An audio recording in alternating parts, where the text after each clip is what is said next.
नमस्कार साथियों, जैसा कि आप लोगों को पूर्व से विदित है कि 22 अगस्त 2024 से तनवीर अहमद सिद्दीकी,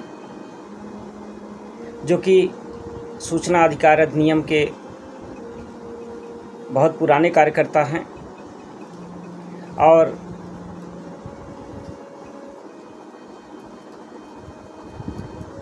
सूचना अधिकार के क्षेत्र में कार्य भी कर रहे हैं। जैसा कि उत्तर प्रदेश सूचना आयोग के नए नवनियुक्त सूचना आयुक्त डॉक्टर राजकुमार विश्वकर्मा के द्वारा माननीय उच्चतम न्यायालय के एक आदेश की गलत व्याख्या करते हुए उत्तर प्रदेश सूचना आयोग में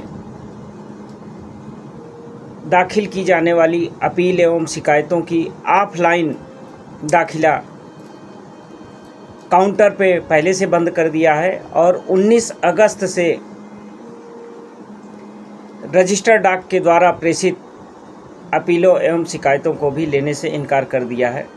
उनका कथन है कि माननीय उच्चतम न्यायालय का एक आदेश है जिसमें कहा गया है कि ऑफलाइन दाखिला पूर्ण रूप से बंद कर दिया जाए, जबकि मैंने माननीय उच्चतम न्यायालय के उक्त आदेश पर एक वीडियो बना के पहले भी डाला है और स्पष्ट रूप से मैंने जिस पैरा का उल्लेख डॉक्टर राजकुमार विश्वकर्मा के द्वारा किया जा रहा है उस पैरा को मैंने कोड भी किया है और उस पैरा में माननीय उच्चतम न्यायालय ने कहीं भी ये नहीं कहा है कि ऑफलाइन दाखिला बंद कर दिया जाए।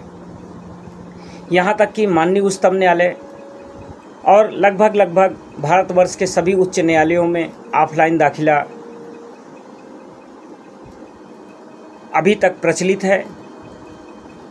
और सबसे बड़ी बात यह है कि अभी हमारी जनता इतनी जागरूक नहीं है कि वो सब ऑनलाइन दाखिला कर सके।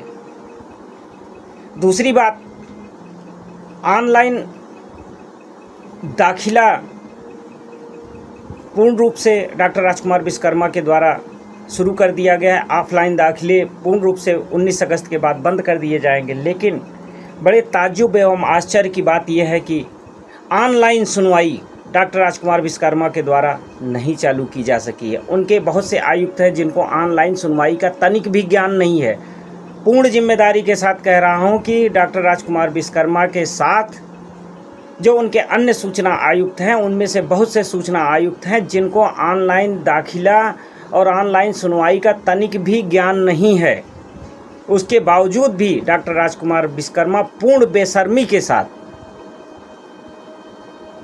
पूर्ण बेहयाई के साथ ऑफलाइन दाखिले को बंद कर रहे हैं।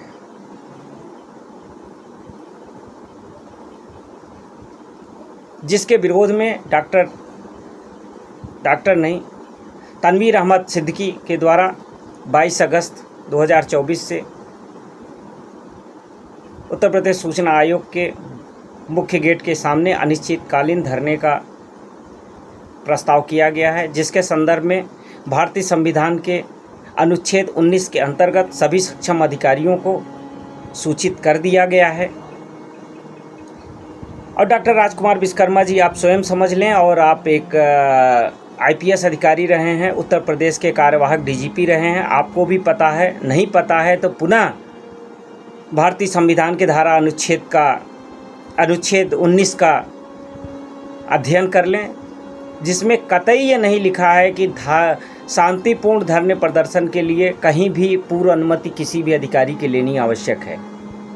केवल सक्षम अधिकारियों को सूचित करना ही पर्याप्त है, जिसको तनवीर अहमद सिद्दीकी के द्वारा पूर्व सूचित कर दिया गया है। आपको भी पूर्व सूचित कर दिया गया है, सूचना आयोग के सक्षम अधिकारियों को पूर्व सूचित कर दिया गया है, लखनऊ प्रशासन के सभी सक्षम अधिकारियों को पूर्व में सूचित कर दिया गया है। इस कारण से किसी प्रकार का व्यवधान आप न उत्पन्न करें तो बेहतर होगा। अन्यथा की स्थिति में यदि आपको ये दंभ है कि कानून, शासन, प्रशासन आपके इशारे पे चलते हैं, ऐसा नहीं है। भारत की जनता भी जागरूक है, नियम कानून हमको भी पता हैं। इसलिए पुनः निवेदन है, आप ऑनलाइन दाखिला शुरू करें, कोई दिक्कत नहीं है, आप ऑनलाइन सुनवाई करें, कोई दिक्कत नहीं है, लेकिन माननीय उच्चतम न्यायालय के आदेशों की गलत व्याख्या आप न करें और ऑफलाइन दाखिला शुरू कराएं। ऑनलाइन आप सारी चीज़ें कर दीजिए, कोई दिक्कत नहीं है, किसी को कोई प्रॉब्लम नहीं है। ऑनलाइन सुनवाई से, ऑनलाइन दाखिले से किसी को कोई दिक्कत नहीं है। मैं स्वयं सक्षम हूँ ऑनलाइन दाखिला करने में, ऑनलाइन सुनवाई करने में, लेकिन सबसे बड़ी बेशर्मी की बात आपकी यही है कि आप ऑनलाइन दाखिला तो करा रहे हैं। मैंने ऑनलाइन दाखिले में सुनवाई का विकल्प भी ऑनलाइन रखा है, लेकिन मेरी सुनवाई आप ऑफलाइन करते हैं। कल भी आपके समक्ष एक सुनवाई मेरी लगी थी जिसमें मैंने ऑनलाइन सुनवाई का विकल्प रखा था, लेकिन आपने उसकी सुनवाई ऑफलाइन की है। और जो व्यक्ति वहीं आयोग में उपस्थित था, मोबाइल लेके आपके सुनवाई कक्ष में बैठा था, आपने उसको सिखाने के उद्देश्य से गली में, आप अपने सुनवाई कक्ष के गलियारे में उसको खड़ा करके आप अपने सुनवाई कक्ष में अपने लैपटॉप से ऑनलाइन सुनवाई कर रहे थे। क्या मजाक बना के रख दिया है आप लोगों ने। हर एक मजाक की हद होती है।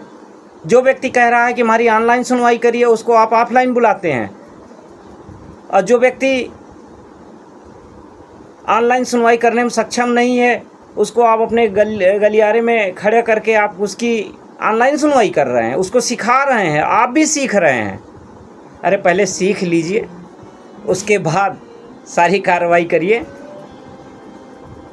सभी साथियों से निवेदन है, जो भी सूचना अधिकार अधिनियम से संबंधित हैं और जिनको भी सूचना आयोग की कार्यप्रणाली, सूचना आयुक्तों की कार्यप्रणाली, सूचना अधिकार अधिनियम के अनुपालन न किए जाने से परेशानी है, वो सभी साथी 22 अगस्त 2024 को उत्तर प्रदेश सूचना आयोग लखनऊ के मुख्य गेट के सामने उपस्थित हों, अपनी उपस्थिति दर्ज कराएं, अपने विरोध को प्रदर्शित कराएं। अन्यथा की स्थिति में व्हाट्सएप ग्रुप, फेसबुक पे चिल्लपों न मचाएं कि उनका शोषण होता है, एक्ट का अनुपालन नहीं हो रहा है, उनको सूचनाएं नहीं दी जा रही हैं। यदि आप अपनी उपस्थिति को भौतिक रूप से, अपने विरोध को भौतिक रूप से नहीं दर्ज करा पा रहे हैं, तो फेसबुक व्हाट्सएप पे चिल्लाते न रहिए। फेसबुक व्हाट्सएप रहता तो शायद फेसबुक व्हाट्सएप से 1947 में देश भी स्वतंत्र हो जाता और अंग्रेज इसी फेसबुक व्हाट्सएप के आपकी चिल्लपों सुन करके देश छोड़ के चले जाते, आपको स्वतंत्रता दिला देते। तो अंत में, वीडियो के अंत में मेरा पुनः सभी साथियों से निवेदन है कि जो भी साथी इससे प्रभावित हैं, वो तनवीर अहमद सिद्दीकी के द्वारा 22 अगस्त 2024 से उत्तर प्रदेश सूचना आयोग के मुख्य गेट के सामने प्रारंभ होने वाले अनिश्चितकालीन धरने, जो कि ऑफलाइन दाखिलों को शुरू कराने के लिए किया जा रहा है, पुनः आपसे जोर दे के कह रहा हूँ, ये जो अनिश्चितकालीन धरना से तनवीर अहमद सिद्दीकी के द्वारा किया जा रहा है या प्रस्तावित है, वो ऑफलाइन दाखिला, उत्तर प्रदेश सूचना आयोग में ऑफलाइन दाखिलों को शुरू कराने के लिए किया जा रहा है। तो सभी साथियों से निवेदन है, अपने शक्ति सामर्थ्य के अनुसार 22 अगस्त 2024 को उत्तर प्रदेश सूचना आयोग के मुख्य गेट के सामने उपस्थित हों। जो साथी लखनऊ से बाहर के हैं, वो तनवीर अहमद सिद्दीकी से संपर्क कर सकते हैं। उनके रहने और खाने की व्यवस्था लखनऊ में कर दी जाएगी, वो आएँ, लेकिन भौतिक रूप से उपस्थिति दर्ज कराएं, अपना विरोध दर्ज कराएं। अन्यथा की स्थिति में, मैं पुनः कह रहा हूं, अन्यथा की स्थिति में यदि आप अपनी भौतिक स्थिति, भौतिक विरोध, भौतिक उपस्थिति दर्ज नहीं कराते हैं, तो आप चिल्लपों न मचाएं कि आपका शोषण हो रहा है, एक्ट का अनुपालन नहीं हो रहा है। जैसा हो रहा है वैसा चलने दीजिए। फिर कोई गांधी आएगा, देश को स्वतंत्र कराएगा, कोई चंद्रशेखर आज़ाद, भगत सिंह पड़ोसी के घर में पैदा होगा, आपको आज़ादी दिलाएगा। धन्यवाद।